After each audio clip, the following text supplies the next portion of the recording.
our next category of award, which was Best Site Conversion Improvement. And we're going back to Ryan and Foundation Commerce for their work with Citizen Watch. And yeah, I'm gonna hand over to you, Ryan, to tell us more about how you got this award.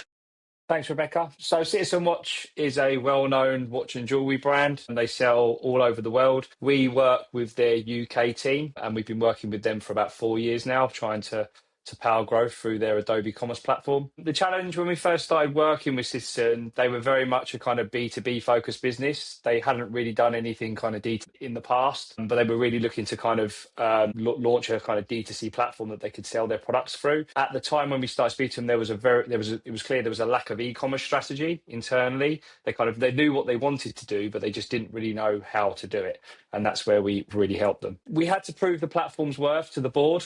They were questioning whether Adobe Commerce was the right platform based on the license fees and things that they were paying. So that was quite a challenge early on, because the website at the time when we started working with them wasn't really converting and wasn't really giving them the returns that they was expecting. The website had an incredibly low conversion rate on mobile. If you'd seen their site that was built on Luma and tried to use it on a mobile device, it was virtually impossible to place an order. The checkout page was so slow. Fields jumping around, layout shift. It was a bit of a horror show. So yeah, considering that 70% of their traffic comes in on a mobile device, the fact that the conversion rate was so low was a challenge that we had to solve relatively quickly. And the site performance on both mobile and desktop was incredibly slow. They had tons and tons of third-party extensions plugged into the site that were all putting, pieces of JavaScript here, there, and everywhere. And so, yeah, the actual site performance was definitely contributing to the low conversion rate for them. And their search results were, they weren't using live search when we first started working with them. Not that would make it any more relevant, but yeah, they were just using the kind of out-of-the-box Magento search, which as we know is very, very poor and provides incredibly irrelevant results. So those were the challenges. In terms of the solution, the first thing we did was carry out our Spotlight technical audit, where we went through the good, the bad, and the ugly, got under the hood of the application to really see, what we could do and what the quick wins were and what solutions were needed to really drive revenue. We then carried out a third-party extension review. As I said before, they had a lot of third-party extensions in there that kind of weren't even being used, to be honest, that had just built up over time. So we carried out a thorough review of those. And we also sat down with the major stakeholders in the business and carried out a bit of a business discovery session to try and understand, where the business was now and where they was looking to take it in the next sort of 2 to 5 years. This then enabled us to sort of create a 12-month e-commerce roadmap full of features, functionality, and services that would help them achieve their commercial aims and objectives. The actual solution we delivered in year one was a Hyvä-themed storefront on Citizen Watch. Next slide will show you kind of how that's looking now on desktop and mobile. We also implemented Klevu-powered search. So, because their search results were so irrelevant, we didn't really feel like live search was going to make it any better. So we looked for alternative solutions to drive search, and Klevu kind of does that really, really well. We also consolidated all of their payment methods. So they was using Braintree, PayPal, Klarna, and another one, all through their own integrations. So we consolidated all of those together through Mollie and offered all of the same payment methods, but just via a single integration. When we sat down with their customer service team and tried to understand, what were their biggest pain points, was the reason for products being returned. The biggest excuse we found for products being returned was that the watch didn't look right on the customer's wrist. So we implemented a virtual try-on feature that enables customers to take a picture of their wrist or look at their wrist on their phone and actually see the phone on their wrist before they purchase it. So that obviously contributed to reducing returns quite a lot when we went live with that. We also implemented a completely custom Hyvä checkout. Next slide, please, Rebecca. The checkout asks for only the email address on the very first step. The reason for that is because within Klaviyo, the abandoned basket automated flow, or abandoned checkout flow, is their best performing flow, or one of the best performing flows. What we were finding, though, was that on their current checkout, where the email address was asked as part of the shipping address form, customers were landing on the checkout and bailing. So what the idea was that if we just showed an email address field to progress to the next stage, then hopefully that would encourage the customer to enter their email, and if they were to abandon, push them into that automated flow. The system then identifies whether the customer already has an account, prompts them to log in if they do, or if they don't remember their password, then they can continue as a guest customer. Next step is to enter the shipping information, and then the final step is obviously payment information. Next slide, please. Alongside the Hyvä project, we implemented Klaviyo and rolled out a comprehensive CRM strategy. Klaviyo is now attributing 50% of their online revenue. So 50% of orders that are placed through the site are touched by Klaviyo in some ways.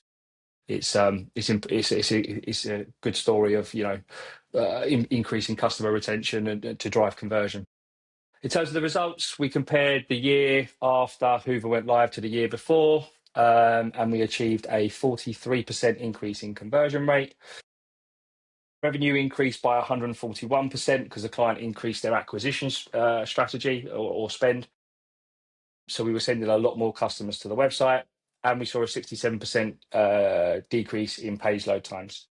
So overall, year one proved to be a very, very successful year, and we've gone on to achieve similar results in year two and about 20% growth in year three. And we're continuing to work with them to grow it even further over the coming years. In terms of the customer, they were very happy. I mean, one of the things that they said to us was that the new site looks stunning and it's converting like never before. So yeah, they were really, really happy with the outcome, which was obviously great to see. Why Citizen Watch? Well, why we felt that Citizen Watch deserved to win the Best Conversion Improvement Award. We've demonstrated an incredibly strong increase in conversion rate across multiple years. As I say, the clients achieved year-on-year growth by using our e-commerce strategy and guidance. They were one of the first big name brands to adopt Hyvä, and I think at the time there was only a few of the big name brands that had adopted it in the UK anyway. Having spoken to multiple people in the community, we felt that it inspired other merchants and agencies to consider Hyvä once they saw how successful it was with Citizen Watch. Brilliant. Welcome any questions. Yeah, thanks, Ryan. Yeah, like you say, Citizen has always been one of our favourite cases here at Hyvä, and like you say, it was a really big brand for us to get on board and for you to show such a great example with. So yeah, it's a really great project, and great to see that it's like an ongoing thing, and every time we talk to you there's always more growth and more things that they're doing, so that's always really nice to be able to follow along. Yeah, the roadmap for 2026 isn't slowing down either. Love it. We've got loads to be going Wouldn't at. expect it to. I love that. That's great. So yeah, we've had a question. Was it hard to convince the brand to go with Hyvä since it was early days and they are a big brand? At the time when we were speaking to them, it was either Hyvä or PWA Studio. We were the only ones that were putting Hyvä on the table. And I think where the board were very nervous about the return they were getting on their investment with Adobe Commerce, I think Hyvä came out as a much cheaper alternative to PWA, which was one of the sort of primary driving factors for them choosing Hyvä. I think, at the time, we had a couple of case studies at that point where we'd launched sites and we'd shown them the performance improvement, and we clearly demonstrated that the performance of the site is directly linked to the conversion rate. So I think those two things sort of combined, really helped them come to the decision that Hyvä was the right fit for them at the time. Oh, sorry, I thought you were going to say something, Willem. I didn't want to talk over you. Yeah, you said 2026 is also on the roadmap. Yeah, it's already, Hyvä Commerce is on the brink of going live, which will obviously enable them to use the CMS to build, because they do like to, at the minute, they're kind of hard coding the content because Page Builder can't actually enable them to kind of build the sort of blocks that they want.